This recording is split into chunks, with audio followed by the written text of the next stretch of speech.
Snow falls silently on a turf roof as gray smoke curls upward through a narrow gap in the timber above, carrying with it the scent of burning birch and the faint tang of roasting fish. Inside, the darkness is broken only by the amber glow of a long central fire, and in that flickering light, shapes begin to move. A woman kneels by the hearth, coaxing the embers back to life with a breath and a handful of dry kindling. Somewhere in the gloom, a child stirs beneath a heavy wool blanket. An ox shifts its weight against a wooden partition, its breath visible in the cold air that has crept in beneath the door. This is a longhouse in Scandinavia, sometime around 900 AD, and for the family sleeping inside its timber walls, this single room is the whole of their world. Kitchen, workshop, bedroom, stable, and sanctuary, all beneath one long, curving roof. Before the sun has fully risen, the household leader stirs first. In Old Norse society, this figure was often called the husbandi, the master of the house, and his authority extended over nearly every decision made within these walls, from when livestock were moved indoors for winter to who among the household ate first at the table. Beside him, his wife holds her own considerable authority. She is often the keeper of the keys, literally and symbolically, controlling access to stores of grain, dried meat, and precious iron tools locked away in wooden chests. Archaeological finds across Scandinavia, including sets of iron keys buried alongside women in graves of high status, tell us that this role was not symbolic alone, but functional and deeply respected. If you find this kind of historically grounded reconstruction fascinating, consider liking this video and subscribing, because there is much more of the Viking Age still to uncover. The Longhouse itself was a marvel of practical engineering, shaped by centuries of trial and adaptation to the harsh Scandinavian climate. Excavated sites such as Borg in the Lofoten Islands and the reconstructed halls at Firkat in Denmark reveal a structure that could stretch from 15 to over 30 meters in length, though most farming households lived in something closer to 20 meters. The walls were built using a technique historians call stave construction, with rows of upright wooden posts driven into the earth, sometimes reinforced with wattle and daub, a mixture of woven branches packed with clay and straw for insulation. Above, a steeply pitched roof, thatched with reeds or layered with turf, sloped low enough to shed heavy snow while trapping warmth inside. The turf roof was more than decoration. It was living insulation, and in colder months, grass would sometimes still grow on it, giving the impression that the house had grown organically out of the landscape itself. Inside, the layout followed a familiar pattern across much of the Norse world. A long central aisle ran the length of the building, flanked on either side by rows of wooden posts supporting the roof. Along the walls, raised earthen or timber platforms served as combined seating, storage, and sleeping areas, often layered with straw, wool blankets, and animal hides for warmth. In many houses, one end was partitioned for livestock, meaning that on the coldest winter nights, the body heat of cattle, sheep, and goats helped keep the entire structure warmer, a detail confirmed by the layout of stalls, drainage channels, and dung deposits found in numerous excavated sites. At the heart of it all, quite literally, was the fire. The long hearth, or eldstad, ran down the center of the main room, a shallow pit lined with stone, where flames burned nearly continuously throughout the day. This fire served multiple purposes at once: cooking, heating, lighting, and even a kind of social gathering point where stories were told and decisions debated.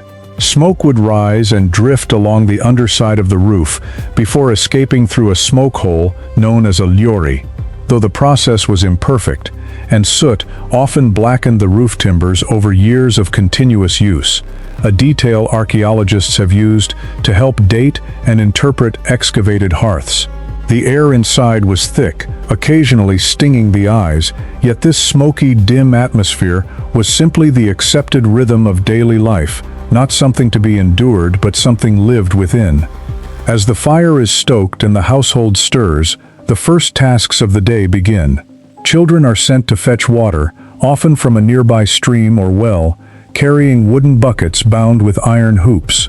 Thralls, the enslaved members of Norse society, would often handle the most physically demanding labor, from hauling firewood to threshing grain, and their presence within the household reveals an uncomfortable but historically essential truth about the Viking Age. This was a society built in part upon the labor of the unfree, whose lives and treatment varied enormously depending on the household and its master. Meanwhile, the preparation of food begins in earnest. Breakfast in a Viking household was rarely elaborate, but it was hearty. Porridge made from barley or oats, sometimes sweetened lightly with honey, formed a staple base, often accompanied by flatbread baked directly on a heated stone slab set beside the hearth. Dairy products played an enormous role in the Norse diet. Skyr, a thick, tangy, soured milk product still made in Iceland today in remarkably similar form, was both nourishing and easy to preserve. Cheese, too, was pressed and stored in the cooler recesses of the longhouse, sometimes hung from the rafters in cloth to keep it away from vermin. Meat was a valued but carefully managed resource. Cattle, sheep, goats, and pigs were raised for both meat and secondary products like wool, milk, and leather, and slaughter was typically timed for autumn, when it became difficult to feed all the animals through the coming winter. What could not be eaten immediately had to be preserved, and here Norse ingenuity shone.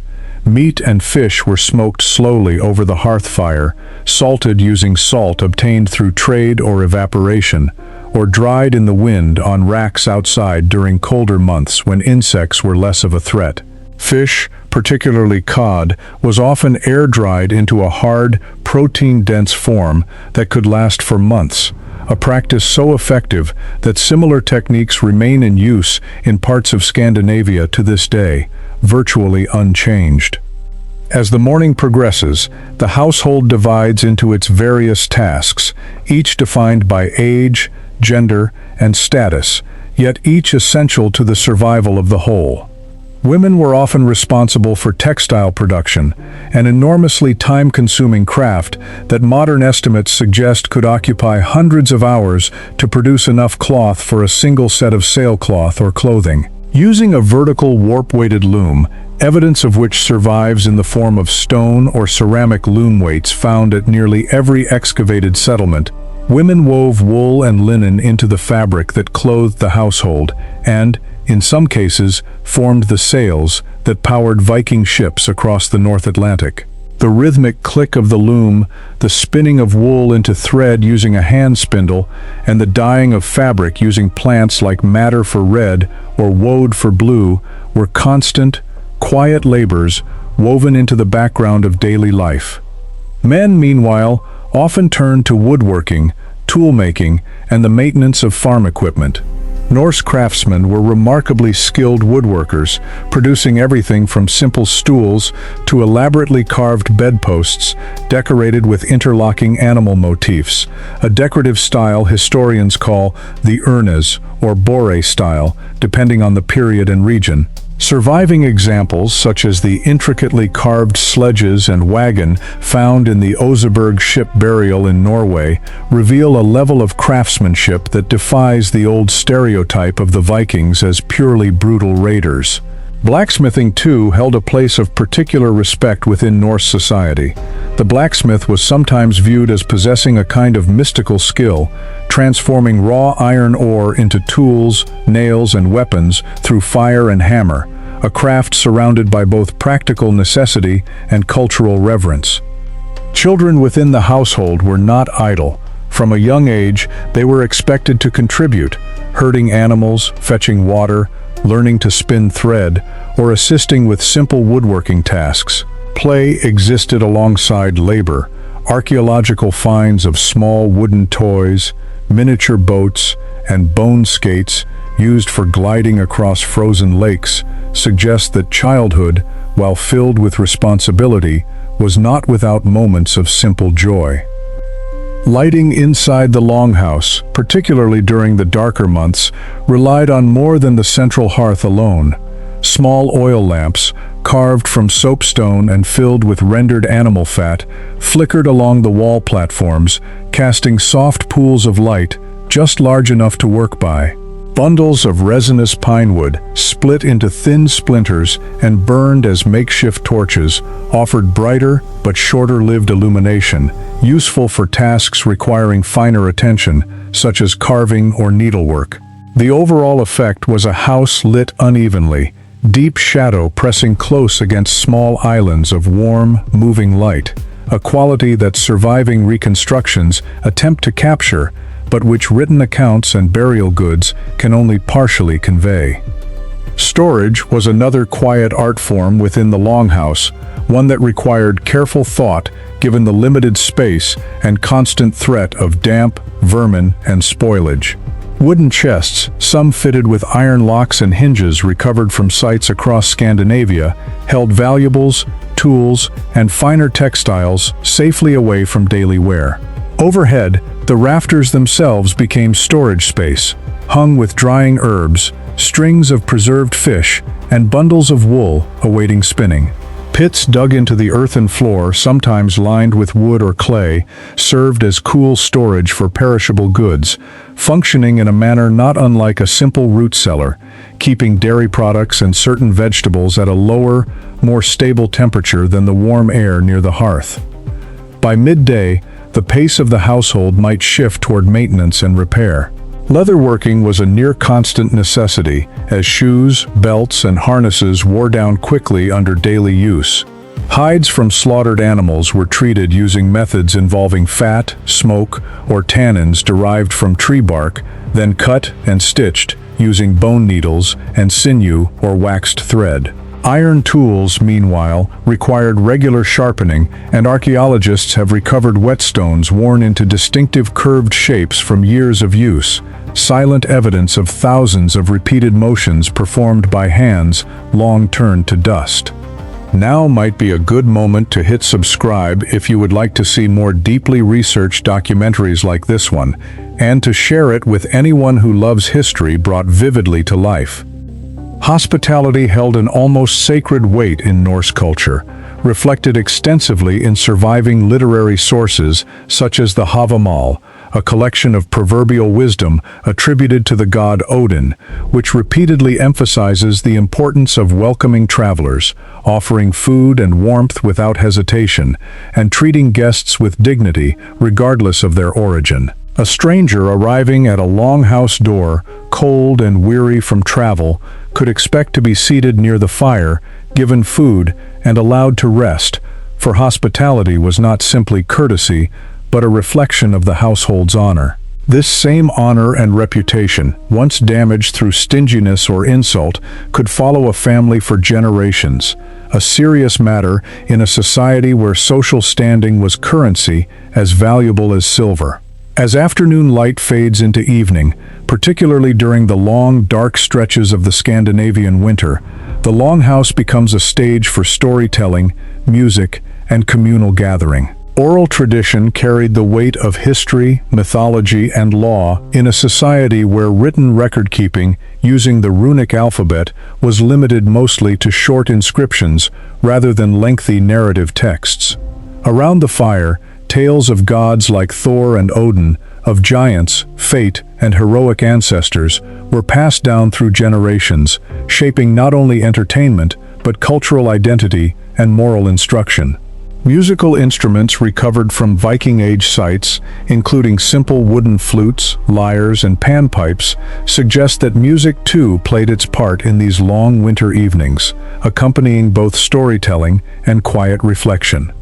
Religious life in this era, before the widespread Christianization of Scandinavia later in the century and beyond, remained deeply woven into daily existence.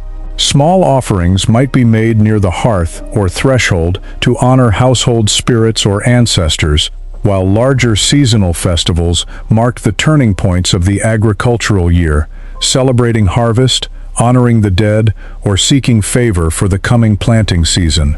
These beliefs were not separated from daily labor, but intertwined with it, reflected in carved symbols on tools, protective charms, and the careful ritual surrounding activities like brewing ale, which was considered both a practical skill and one touched by symbolic importance. Amulets, shaped like Thor's hammer, recovered in considerable numbers from graves and settlement sites across the Norse world, suggest that such beliefs were carried close to the body, worn as a quiet, personal form of protection rather than confined only to formal ceremony, blurring the line between the sacred and the ordinary in ways that shaped how people understood their place within the household and the wider world beyond its walls. As night deepens, feasting could become a centerpiece of Longhouse life, particularly during seasonal celebrations or when honoring important guests. Long tables were cleared of daily work, and benches filled with family, neighbors, and travelers alike. Ale and mead, brewed from honey, were poured generously, while meat, bread, and preserved foods from the household stores were laid out amid firelight and conversation.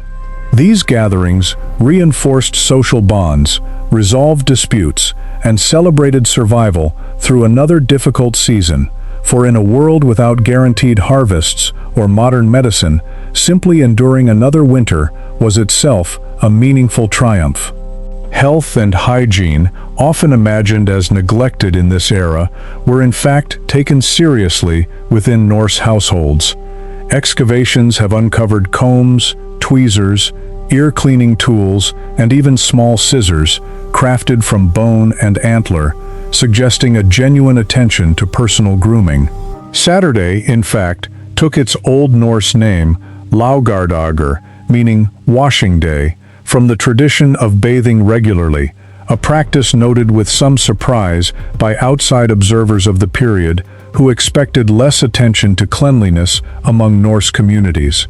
Illness and injury were treated using a combination of herbal remedies, some of genuine medicinal value, alongside charms and ritual practices meant to invoke protection or healing, blending practical knowledge with spiritual belief in ways inseparable to the people living them. Winter itself was the great test faced by every household. Stored food had to last through months of snow and frozen ground when little could be grown or hunted. Firewood needed careful rationing, and livestock, brought closer to the longhouse or even partitioned within it, required feeding from stores of hay gathered earlier in the year. Darkness stretched long across northern latitudes, and the flickering hearth fire became not only a source of heat and light, but a psychological anchor, a small, persistent defiance against the vast cold beyond the walls. Surviving accounts and archaeological evidence of stored grain, preserved meats, and carefully managed resources reveal a society whose survival depended on foresight, cooperation, and hard-earned skill passed down through generations. Farming itself dictated the rhythm of the entire year, and the Longhouse stood at the center of a small but carefully managed agricultural landscape. Fields of barley and oats surrounded many settlements, their yields highly dependent on the short northern growing season and the unpredictable weather that could either bless or ruin a year's harvest. Soil was turned using simple ards, a type of light plow pulled by oxen, and archaeological traces of these furrows, preserved beneath later layers of soil at sites such as those in Iceland and the Norwegian coast, allow historians to reconstruct field boundaries and farming techniques with remarkable precision. Hay, too, was a critical crop, cut and dried during the brief summer months to provide winter fodder for livestock, and the success or failure of the hay harvest often determined how many animals a household could realistically keep alive until spring. Animal husbandry extended beyond simple meat and milk production into a broader economy of resourcefulness. Sheep were sheared for their wool, which after cleaning and carding became the raw material for the endless work of the loom. Goats provided milk in terrain too rugged for cattle, while pigs, more easily fed on scraps and foraged food, supplemented the household diet efficiently. Even the byproducts of slaughter found purpose. Bones were carved into needles, combs, and small tools, while sinew became thread, and horns were shaped into drinking vessels or containers, reflecting a broader Norse cultural instinct toward using nearly every part of a resource with little waste. Trade and travel connected these seemingly isolated households to a far wider world than modern assumptions often allow. Items recovered from Longhouse sites, Baltic amber, silk fragments believed to originate from as far as Byzantium or Central Asia, and silver coins minted in distant Islamic territories reveal that even remote farmsteads participated, directly or indirectly, in extensive trade networks stretching across rivers and seas. A visiting trader might bring news from distant lands alongside goods, and such visits, though infrequent, connected the quiet rhythm of Longhouse life to the wider currents of the Viking Age world. As the fire begins to burn lower into the late hours, its light softening into deep orange embers, the household gradually settles. Conversations quiet to murmurs, children are tucked beneath wool and fur, and the husbandi checks that the door is properly secured against the cold and the dark beyond. The animals shift softly in their stalls, their breathing steady, their warmth still contributing gently to the fading heat inside. Smoke continues to drift lazily upward through the roof vent, thinner now as the flames settle, carrying with it the last scents of the day's cooking into the night sky above. If this glimpse into the Viking Age has moved you, consider supporting this channel, as it allows for even deeper, more carefully researched historical reconstructions like this one to continue being made.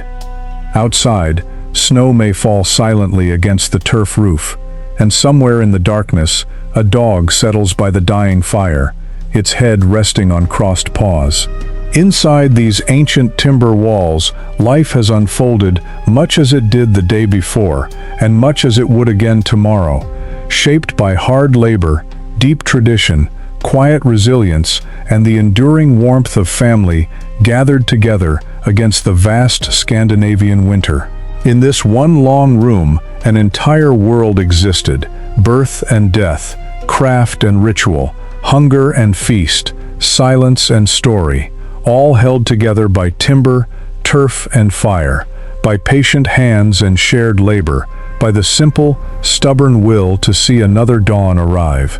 And as the last embers glow softly in the dark, the Longhouse breathes on, unaware that centuries later, the quiet details of these ordinary lives would be carefully uncovered from the earth, piece by piece, to tell the story of a people who built warmth and meaning out of wood, wool, and flame, in one of the harshest environments human beings have ever called home.